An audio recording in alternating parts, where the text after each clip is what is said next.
Let's talk about a potentially challenging issue that you, me, anyone potentially could have in terms of communication. It's possible that you're out there, you're networking, you're meeting a lot of new people, lots of introductions, lots of conversations. Put yourself out there with confidence, showing enthusiasm, showing genuine interest. But for whatever reason, out of those conversations, you're not breaking through, you're not getting that job offer, those connections, maybe through to the next round, or even for an interview, or if you're looking to make your way up the organisation, maybe not that buy-in, that sponsorship that you're kind of like looking for. So this raises an interesting question, and for a bit of self-reflection here, an interesting perspective here is to ask yourself a question. After people have been speaking with me, do people feel like they've been heard, or do they feel like they've been talked at? Now, if this is a challenge, or if you're sitting there now and thinking, maybe that's kind of like true, then there are two tools that are really worth talking about. First one is called WAIT, and the second one is 2 versus 1. WAIT. This is interesting. It's called that for a reason. WAIT stands for why am I talking?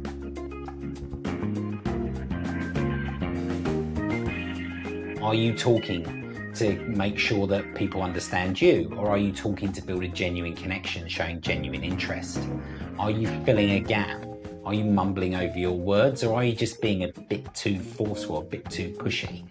This is an interesting space because it can really, as much as you're good at getting people to know you, it can impact your likability. So it's really important that you give the other person space so that they are able to contribute to that conversation. You're showing genuine interest in them.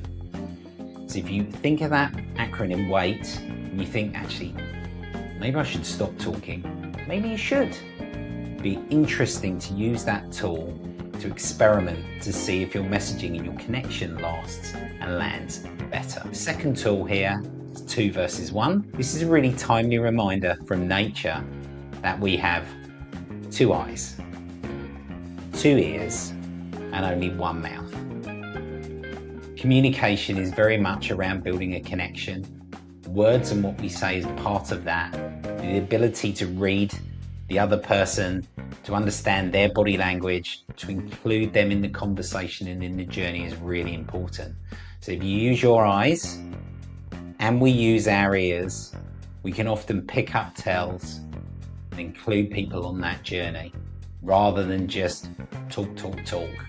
Really interesting. This will help us be more likable, make sure that that person is being seen and that person is being heard. The takeaway to remember here is that communication, connection is a 2-way process. It involves both parties being able to bring the best versions of themselves. So if that's been a challenge potentially in the past, let others be heard, let them be seen, give them the floor. If you experiment and try some of these tools, I think you'll be amazed at how much deeper the connections can be. Good luck.